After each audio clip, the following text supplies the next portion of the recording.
everybody.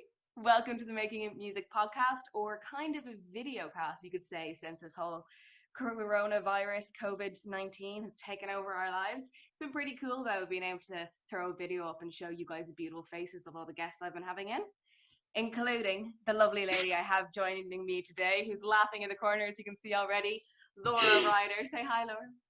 Hello, Laura. Hello. Hi, Laura. Oh, no. Laura is a fantastic, just incredibly, madly, insanely talented musician who not only has her own music under Laura Ryder, ampersand, am I saying that right? Ampersand, yeah, Yep. I'm so bad at pronouncing things.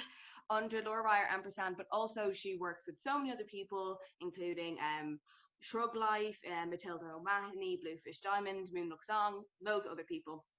So welcome, Laura. Session, Thanks for musician, all around player. Thank you so much for coming on. Really appreciate it. Leia. How are you? Thank you for letting us into your bedroom today. Oh, yes. All of you. Thank God we let everyone fit. Yeah. Thanks for having me here and all that jazz. No, Jazz but showed up. how have you been keeping? Have you been keeping since the whole, we were just talking before we pressed the record button, and it's been, for introverts like ourselves, this hasn't been that hard. Specifically introverts with FOMO. Like, there's no one else is doing anything, so I don't need to worry. Exactly, that's the thing. That was what motivated me to leave the house in the past. Now I don't need to. Yeah, no one's doing anything, so I can just stay here. It's fine. It's a very productive time, though, to be stuck inside with all this creative. I must say, your Instagram story has really kept like just a little bit of entertainment going. Just like you're constantly just putting up like covers of your friends' songs, and then just like random songs singing yourself in the kitchen, and like just, like you seem to be really, really productive during all this. Like you're loads of other people. Yeah, like it's the amount of live streams I've been watching. It's just like incredible what people are doing, and the talent of everyone. I know. It's disgusting. I need to be talented, not you. But have you thought of like doing any like live stream gigs or anything like that? Yeah, I did 2 little informal ones there last week, just testing it out. But I'm definitely gonna do. I've been learning cover suggestions people left. Yeah. So like once I feel like I have a decent handle on those, I'll do another one some point this week, maybe like Thursday. Something like that, perhaps. Yeah. Well, you're Laura. It's just Laura Ryder Music on Instagram, isn't it? That's how you find your Laura Ryder Music. So I would recommend for everyone to go and check out Laura's page, just for that little bit of brightness, entertainment come into your day. I loved the cover you did today of Matilda O'Mahony's Coffee. I love that. I thought that was lovely, and I thought it was great because you work with her so much yourself. And the last time I saw you play was with Matilda, and you did like such an amazing piano accompaniment no, I love playing with Matilda. It's cool. I must say, like, a lot of your songs are based around piano. Yeah, you'd say that. Where did you start with piano? Because your skills are incredible with the piano. It's like watching 2 dancing spiders a lot of the time. That's the best. Well done, guys. Well done. But yeah, so when did you start on piano? What made you lean towards that instrument? Because I know everyone at a young age sometimes can be pushed towards piano, and then the majority of us, a lot of us, give up and don't become the piano players they could have been. But you obviously stuck to it, and you are this incredible piano player now. Where did it all start for you? Well, so I was sort of I'm very lucky because my grandparents had a really, really old piano from like, it still has like candle holders on it, but it used to. But one of those really old ones that they got from somewhere at some point, and then that ended up in my family home then growing up. So my dad brought it to the house I grew up in, and so there was always a piano there, which is a huge thing, I think, because when something's just there, you don't, as a child, you're often just going to be drawn to it. And it just makes noise. Just doing random stuff. So that's how a lot of it began. Like, and then there were some obligatory piano lessons there for a while, which I absolutely hated. Oh my God. Why? And I still really struggle with sight reading to this day about it, actually. So I love classical music, but I get I suppose, yeah, I could just tell you this, like, I just get so anxious once I have to, like, perform in a specific way. Oh yeah, I Like, get as in, like, a piece, like, you know, like, doing the grades, you have to do something exactly yeah. as you've been taught it. As somebody who doesn't sight read, that just involves, like, really learning everything off, and that's fine, but the exams used to absolutely scare the bejesus out of me. And yeah, the sight reading part of the exam, especially because I would go in there being like, well, I literally can't read. So let's just give it a go. Yeah. I know the first one is E. That's it. So yeah, so I left, I stopped doing piano grades at grade 4, I think. Yeah. Because I couldn't deal, like my hands would be like this in the exams. It was just ruining piano. Yeah, it wouldn't reflect you as a pianist, because you Yeah. go in there being anxious, and it would reflect in your performance, and then you're made do something that I always say to students, you learn music by your ears first, not your eyes. And that's what you did. You learned it by your ears, and you were being judged by not being able to do it by your eyes. And then even just my body, like when I'm playing music, and I think a lot of people who like kind of feel music move around ridiculously when they're playing. And I was always being told you have to keep your back straight, you need to be in the proper stance. So yeah, I just hated it. So then I gave up piano for a while after that completely, and then like came back to it a year later, being like, this is kind of cool now that no one's telling me how to do it. It's like, now that I can just have free reign on this. And I guess you kind of had the skills at that point that you're able to just expand your own skills. You weren't going from the beginning anymore, so you had that. Yeah, like I think the basics of scales and just kind of the movements definitely stand to me, but then it was almost like learning it all over again, because I basically taught myself then using like chords the way people would teach themselves guitar. So that's actually, I think, where piano started for me properly. So like I had this muscle memory. Oh yeah, so like I think I kind of just took up music in general as once I wasn't being told to do music, I kind of picked up ukulele, piano, and guitar and drums just kind of all at the same time. Yeah. And I was just like, oh wow, this is class. And then started making up songs and stuff, and that was kind of how it started. Do you think introducing the guitar had an effect on how you taught yourself later on? That you taught yourself, because you were playing guitar chords now, and then you went towards, you're like, okay, well, this I play this way on guitars, then maybe I should teach myself this way on piano. Yeah, I think yeah, there must have been that, because I think it was that if I wanted to learn a song, I'd look up chords for something, and then it would come up on guitarchords.com or something. So I was like, all right, it's actually, and then you can see the parallels, and you're like, holy shit, this is what music's made of. It's like everything isn't separated. We can actually overlap. Yeah. And then you can go back to the classical and analyze it and just understand the harmonic intent of everything, and it just changes everything. Why don't they teach it like that? That's my question to the world. Why do we learn how to read our own native language and not speak it? Yes. Oh, Sinead. That is the thing. That's the question.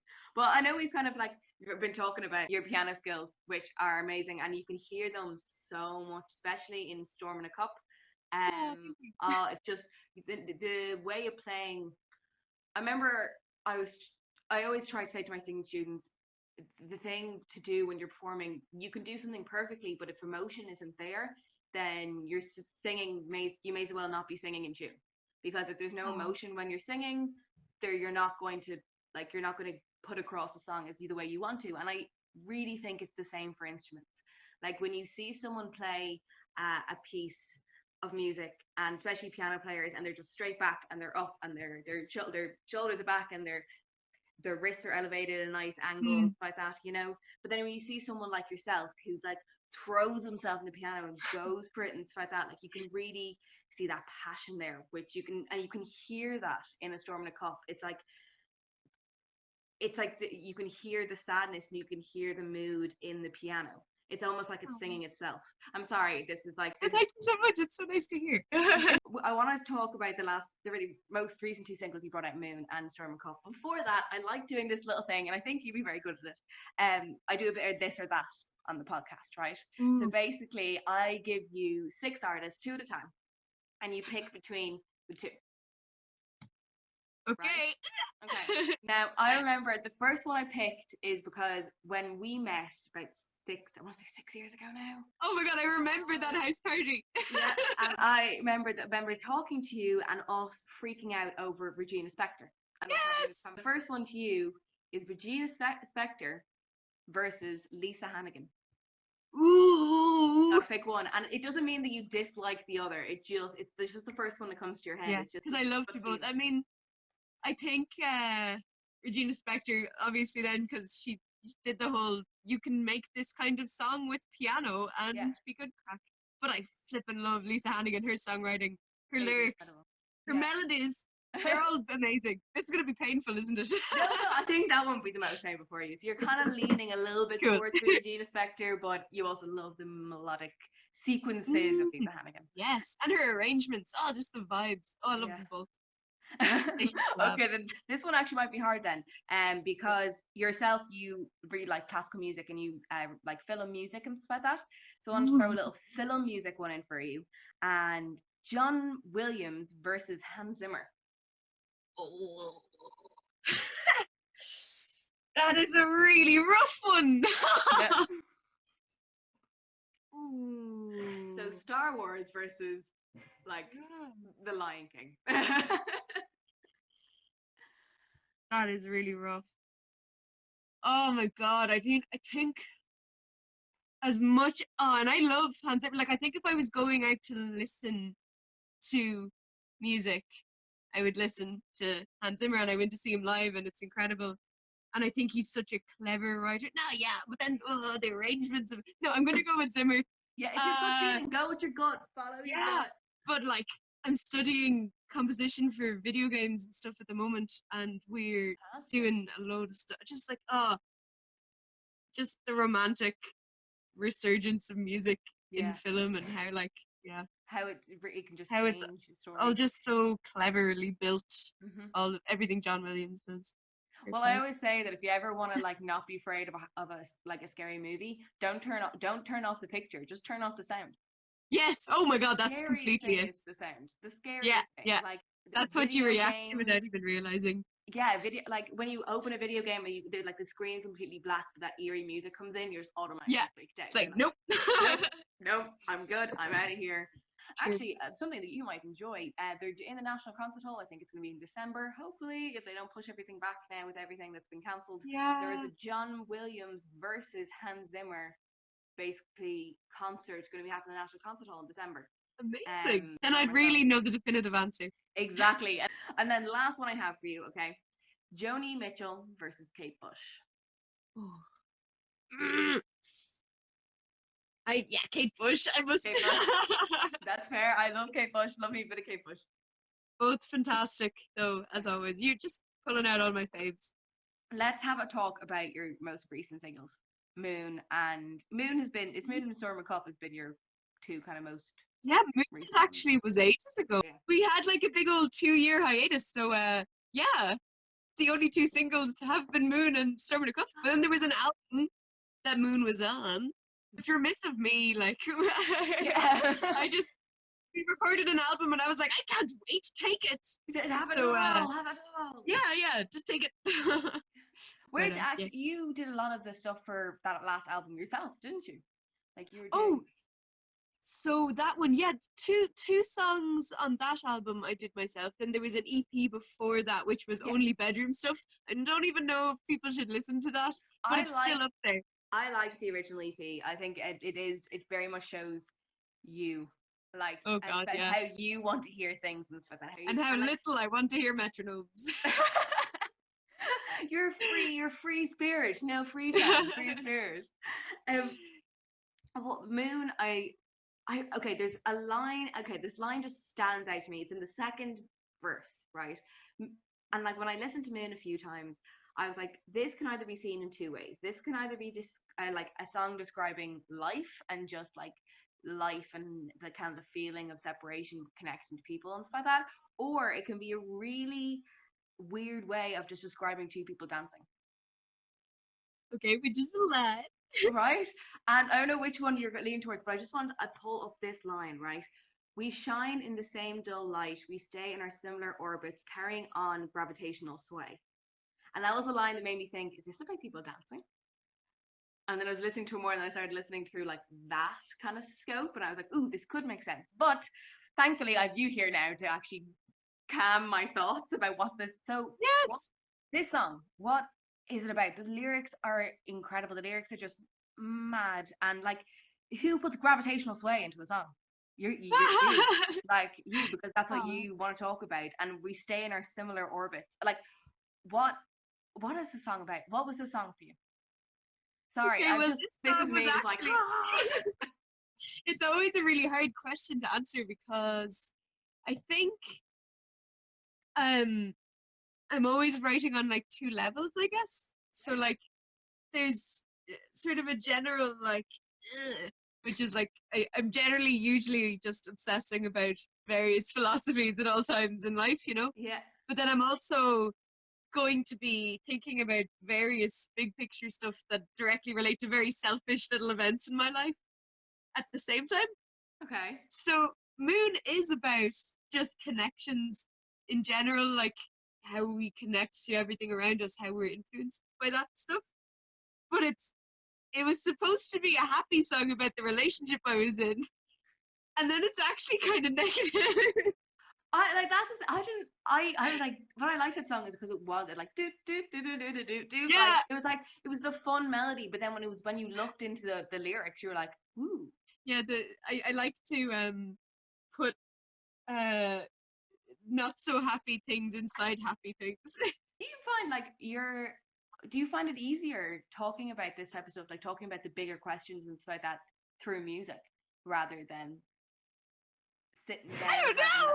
debate? Like, no, I don't know. I think if I get into the zone with someone, I would talk about this kind of stuff all night. yeah, Just a specific thing. I don't know, a thing. I like to talk yeah, about things. Um, but I think sometimes when you're exploring an idea for yourself, my the thing I do is I relate it to something very small. Like I very much believe that when everything is happening on a teeny tiny little like plane, it's yeah, also magnified. Like I think everything is in patterns, like everything we experience, and maybe that's just the way our brains reframe everything because it's like, you know, your experience is what decides. Your perception is your reality in that way. And so I think maybe as humans, even if we're thinking about not very human things, it's easy to reframe, to understand them. It's easier for us to reframe them in our own little selfish relationships with people and like yeah, observations of like people that are like right here. But yeah, then when you go back to the song in like 6 months, you're like, that other stuff I was thinking about is very much in there as well. yeah. So that was It my like spiel. creeped out without you even realizing it was creeping out. Yeah, or even just using small things to explore bigger things. And I think that's how I go about my life. Like I get very obsessive about teeny things and then I'm like, wait, that actually applies to this bigger thing. Yeah. Ah. Um So, so okay, everyone just needs to go and just listen to what Laura said. No, listen to the song, and then listen to what Laura said, and then listen to the song again. Because I feel like I'm gonna go away after this interview now and listen to it again. Just be like, yeah. I get it. I think I might get it. Yeah. Maybe. And it's Well, just using metaphors I as well. probably never will. I probably, and that is the beauty in it as well, that everyone has their own individual interpretations of Yeah, which is the best thing. I wish your I head. knew what people thought of my songs for that Mm. reason. Because it's probably going to be slightly different to what I think of them. And so it's really cool to hear your thoughts on it. And yeah. I love it. That's what I love about my job. I get to listen to music and analyze it and then ask people what was it about. It's great. Yes. So and then your most recent single that you've done, Storm the Mhm. Cup, okay, and this Yeah. has gotten like so much good press. So not Oh, only did Youngblood Music and Folk and Tumble added to their playlist and like gave it loads of praise, you were also had like Music Nerd also wrote a big thing about the song as well, saying how brilliant it was. And I'm like, and then I was talking to people. I was working the night of the single launch. I was doing a gig myself, so I couldn't make a single launch. But apparently the room was packed, and there was people oh like my at God, the it was door, scary. It was and like actually, yeah. stuffed. Like you couldn't get enough people into the room. Couldn't get away with that today. Oh, geez, no. That was the last time that ever happened. But like Yeah. that's incredible. How has it been having such a great response to the song? Oh, well, yeah, it's always a weird one because um when you're releasing, oh, also that was just a stressful week. I completely lost my voice. I couldn't sing at the rehearsal before the gig. Oh my God. And I knew we had sold out and I couldn't cancel it. So but I was on steroids and stuff and that made my voice come back, luckily. But Jesus, that wasn't fun. So I guess it's always such a roller coaster because it's like, oh God, I have this thing. Oh God, I really want people to like this thing. Oh God, it's all very stressful. Oh no, I'm sick. Oh no. It's sold out, but I can't sing still. Oh good, now people are here and now it's over and I must sleep.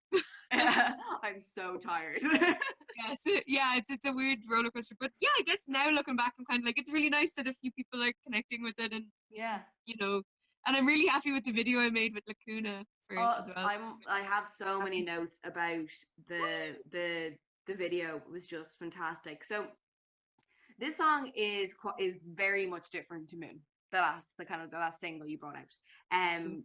It's very much just straight up, like it's a degrading song almost to yourself. Like I'm never enough. Are you weary from holding me up, dear? Like all these lines are coming in, and then when you did the music video with Lacuna, who are just a fantastic videography business anyway, they've done a lot of really good videos recently. It's fantastic because it's like almost like there's three of you in the video. There's three Laura Ryders in the video, and it's like every time one Laura Ryder is cleaning things up, the other two come in behind her and screw it up again. And then when you, and then you listen to the lyrics, and it's just kind of like, it was fantastic. But then I was also, this kind of links back to Moon as well, because you were saying you like adding kind of sad things to happiness as well. And like the music video, as sad as it is, and there's the parts where you're like singing in the mirror and you're like just holding your tea and you're really kind of like pulled into yourself, then you have these like little laughter reliefs, like you teaching that class, and then you coming in, you're like, no, I'm going to do this, I'm going to sort this out, and you're folding up the jumper, and they come afterwards and like, I don't care, you know. So it's almost like people who watch it can laugh at it and be like, I totally relate to that. But then it's opening up conversation for, I'm a storm in a cup, like no one can tell, but right in here, if you look very closely, I'm going crazy. Like, it's fantastic. It's such a, and music, what made you come up with the whole multiple personality ideas for the music video? Because so this was cool. I had it was really nice of Lacuna because I came to them and I had this whole thing kind of storyboarded. Like I could see in my head pretty much how all the shots I wanted them to look. So they were really patient with me, being like, yes, but this needs to like be like this. It's a pretty simple. Sorry, my piano's on. It's a simple enough idea of like the different versions of yourself. So especially if you're trying to be more mindful and you're trying to like just, you know, get more positive pathways in your brain and stop yourself from doing the same like self-negative spiral thing. Yeah. But all these parts of your head are just conflicting and confusing. That's what it's like for me anyway. So it's kind of like, you know, something goes wrong and you're like, yeah, well, fuck, look, of course you did that wrong, you big idiot. And then your other ones are like, no, we're supposed to be nice to her now. Yeah. And stop yelling at me. It's like, no, she has to be yelled at. Yeah. And I'm just there in the middle like, ugh. And then just, I guess, the way that you have multiple versions of yourselves, that self that you are with yourself and your closer people, and then how other people perceive you, and they can be so disparate and confusing and stuff. So that's why. And I like the line that who am I to keep you close? And it's like, because I think a lot of people have felt that before, that when they don't have control over themselves, that it's kind of like, I don't deserve to have someone else there if I can't control what's going on with me. The fear of bringing someone else down is a huge thing in that song. That was are you weary from holding me up? That was like one part in the bridge, and I was just like, like I that line hit me. It hit me because it's just kind of like, I have felt that before. I've felt what this song is describing of, I'm kind of going crazy inside, and it's kind of like, well, what do I do? I guess this is just my life now. Like, every time I try to fix it, it's just going to go back. So who the hell am I to say that just stay around for it? Yeah, the urge to isolate yourself then when you're going through stuff as well is a kind of a sub-theme, especially in a relationship. You're like, well, this is me for the next while. Oh Yeah. no. You're stuck with it or you can run away. But that's the Mm. thing, like it's a song that's like when you listen to it and it's just really hard, it hits, like it really Oh. hits. And I found it really poignant. I've been listening to it loads, and that's Oh. what I said when we came on, it's like I've been watching the music video so much, I feel like I've been in your bedroom already. I like to say. um because Class. the whole music Anytime. video was done in your house as well, which was really cool. I Yeah, found right that really here, which is really yeah, nice. because it was just something so personal to you as well. It's like you brought this audience into your home as well. Not only did you bring them into your mind, you brought them into your home. And a pillow fort. And the pillow Yeah. fort. Yeah. That was the best part. Going back to the songs about that, what do you like? This the next stuff that you're bringing out now, or is the next thing going to be a happy thing, or do you think that you've kind of touched a lot of people with this behavior, with this kind of like with this song? You've touched a lot of people. You've kind of reached out. Are you going to try expand on that more, or would be kind of whatever comes? Have you thought of maybe your next single that's going to come out? So I actually have a few things recorded. Oh, fantastic! They're ready. Yeah.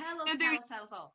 People who have seen us live recently, they've probably heard all the new songs just because, it's such a big part of trialing new songs where you have to see. So I like to do that. Like, I won't really release a song unless I've gigged it. Yeah. Which is bad for secrecy, but also, like, I need this. No, I think it's the same kind of. I think these songs are kind of a similar vibe. Like, okay, so, yeah. So, Storm in a Cup is, like, clearly the sad one, which is why I wanted to bring comedy into the video, because I just think you can't and shouldn't separate like what it is to be human with comedy and sadness and pain. Like they're all so squished together. That's why comedians are so brilliant and sad and clever and like it's getting like to tell a story. Like, have you seen Jojo Rabbit? No, I actually want to watch that. Like, I really, really, really want to watch that. It's something Taika Waititi is fantastic at, and when I saw that film, I was like, yes, that's what I try to do with everything. And sometimes people don't react well to it. People are like, oh, too much shtick, or you're trying to make light of something that's dark, and it's like, but that's how we survive. Like, I always say, you either laugh at absolutely everything or nothing at all.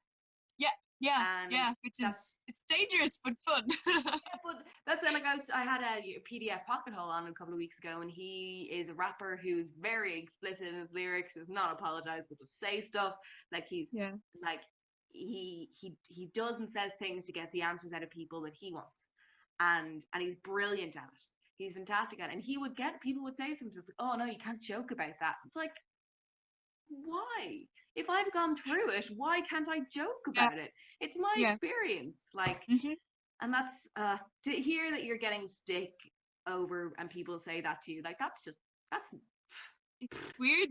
Like people are so and I think it's also a thing, like I find that like certain blogs and stuff wouldn't want to cover us because we don't, or like I don't take myself seriously enough as an act. But that's part of your charm. Like, I think it is a thing. Whenever you go to your gigs though, you feel like you're not just at a gig, you are in this gig with you, because you're very natural. Like you're unapologetic. You're kind of just, you make jokes and you make mistakes. You're like, oops. And it's kind of like, I mean, and that's life. Like, I don't, like if it's overly rehearsed, I don't think it would service my songs and myself the same way. Like, I think it's amazing when people have a polished act. Obviously, like professionals are good, but I'm here too. you are professional. You work incredibly hard at your craft, and just because it doesn't suit their narrative, and just because it doesn't, you can't see it through their little tunnel view of what is a professional musician and what is making it, what is a made musician, then no, screw that. You just need to find your own audience. So when do you think we might hear this new stuff? Very soon. I mean, we're kind of scheduling. There's another music video in the line of pipes. Yeah. Which is more of a fun one, so it'll be more of a summary thing, I guess. And then there's 2 other new songs recorded. Oh, there's one re-recording of a very old song with the full band. Yay! Oh!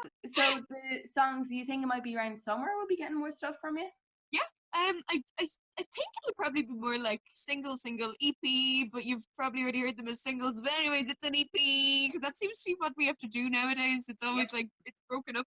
I'm basically trying to do the opposite thing I did with the album, where I was like, here are my tracks, Snap them all. please. Take them all now. Yeah. So less of that. I mean, yeah, similar. I think they're kind of the similar vibes to Storm in a Cup in everything but how they sound. So kind of sad, degrading thing. But in pops. That's what we need. That's what we need. We need a Yes. song that we can dance to that's like, my life's a mess. Oh, yeah. Like, do you know that people keep on going on with Frozen 2, that the song from Frozen 2 is Into the Unknown? The song from Frozen 2 is This Will All Make Sense When I'm Older by Olaf. That is the song. And like, that was incredible. To it, and I was just like, this is my life. I'm not an adult yet. Look, Laura, yourself and myself rocking the dungarees. Like, we know the way. We know Mario. the way. Yeah. What about gigs? I know that like in the next little while, gigs aren't going to be a thing. But do you think festivals might be a thing for you this summer? Yeah, nothing's been announced about. Stuff was kind of happening, and now it's not. We were even just stuff like playing Rubies in a few weeks. We just had loads of little teeny little nice gigs coming up. But sure, look, it'll all come back to normal eventually. Yeah. A lot of festivals are being cancelled. It's not nice, but like it's good to have the time to work on new stuff. But I do miss gigs. I mean, I think you get to connect with people in a different way with gigs. Yeah. But anyways, sure, look, we'll just keep making stuff, and then when everything's back to normal, we'll have more stuff to be like, you like this gig? Well, there's stuff here now. You can also look at it again when I'm not here. Yeah. And that'll be good, hopefully. I don't know. Yeah, you have to keep going, and sure, look, this is it. The bright side. Well, hopefully we'll be getting a gig off you soon enough. Hopefully we'll be getting a gig off you this week. I might throw on live stream. Yeah, I missed the band. Everyone's kind of scattered. I wonder if we can do like a Zoom multi-person thing. That would be really cool. The most chaotic ampersand. I might actually just get everyone to drink cans and put on their webcams and see what happens. Have a jam. It might be really out of time, but who knows? Well, first album. First EP. Sticking clear to our roots. Actually, I wanted to ask, I had this earlier. Ampersand. So for those who don't know, ampersand, so I'm just holding my lip thing now. I just fiddle with everything. Ampersand is the and symbol. Yeah. So was you being Laura Ryder ampersand, was that like a nod to you being like, and everyone else who helps me create my music? Yes, exactly. Because I'll still do solo gigs and just be Laura Ryder. But then if it feels almost like a collective sometimes, because so many people jump in and out on the recordings, and like I've been working with Stephen Dunn of Lamplight Studios in Sonic Studios, who's great, and like I'm ridiculous because I like compulsively write so many different lines of music for all the things, so I'll come in and I'm like, okay, here are 300 lines, and he's like, yeah, okay, we can fit 4. And then he's like, what about this?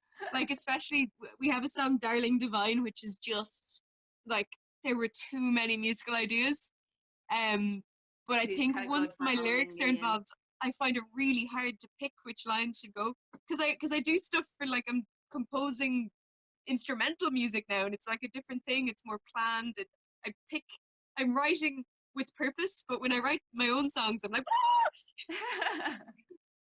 so someone has to weed through that, God bless them. So yeah. But you were saying you're doing a video game like music course as well now. Yes, I'm studying I'm studying in Pulse at the moment for the year, and it's the best. Oh my god. Fantastic. So yeah, I'm a student. I'm doing sound design and composition for video games, which is probably my new favorite style of composition because you get to do it in layers. Oh, love a good layer. So you can loop in one place indefinitely, and then it gradually goes in like loads of different directions, and it can be so complex, and it's so nice. So not only do we go for you for like My Life is a Wreck bops, but now we can also go for you for video game music. Yes. Oh my god, if anyone's making a game or a film or anything and they want music, please, I need to keep practicing and all that jazz. So ladies and gentlemen, find Laura Ryder on Instagram at Laura Ryder Music, on Facebook at Laura Ryder ampersand, so it's AMPERSAND. Perfect. Thank you so much for coming on. Everyone, I would recommend highly to check out Laura Ryder on everything, Bandcamp, Spotify, all the social medias. Follow this girl, incredibly hardworking woman, this huge amount of talent for across multiple instruments, multiple genres, just like a fantastic musician who you really, really deserve every single piece of credit that you deserve, because yeah. Oh, I think you're great. Last thing we like to do. Last thing we like to do. Oh, I'm the same. I can't be complimented. I just love complimenting people. I'm just like, take my affection, please. The last thing we like to do on this podcast is Desert Island Discs. So, you are about to be picked up, Laura Ryder, by a helicopter outside. It is bringing you off to self-isolation on a little island, and you can bring 5 songs or albums with you. 5 songs or albums, so you can choose. Oh wow. Oh my god. Okay, well, I think, would it be, my all-time favorite person of music ever is Fiona Apple. I love Fiona Apple. Especially, oh my god, and she's releasing a new album. Can I just take 5? Like, yeah. So that should be her 5th one, won't it? The new one? So just, yeah, 5th album now. Yeah, so I'll take that. I'll take them. Would that be, is that a cop-out? I just love her. No, if that's what you want to do, then bring it. Go Maybe I should take someone else. Oh, I don't know, maybe just a nice jazz compilation then. Yeah, I think so. God, I mean, I like lots of other albums too. But if you had to be stuck on an island right now, you'd bring the jazz and Fiona Apple. Yeah, I think you need it. Yeah, you need it this time, definitely. Well, thank you so much for coming on, Laura. Like, really, really appreciate it. You have been fantastic. Once again, make sure you check out Laura Ryder online. This has been the Making It Music podcast / videocast for the time being. Make sure you check us out online, Instagram, Facebook, and the likes. And once again, a big shout out to the Dublin School of Music, who are sponsor us for this podcast still during this time, which is amazing. So thank you guys so much for tuning in again. Make sure you share this video to all your friends and show the world this wonderful woman's talent. So thank you, everybody. Stay safe, and we'll see you soon. Bye bye.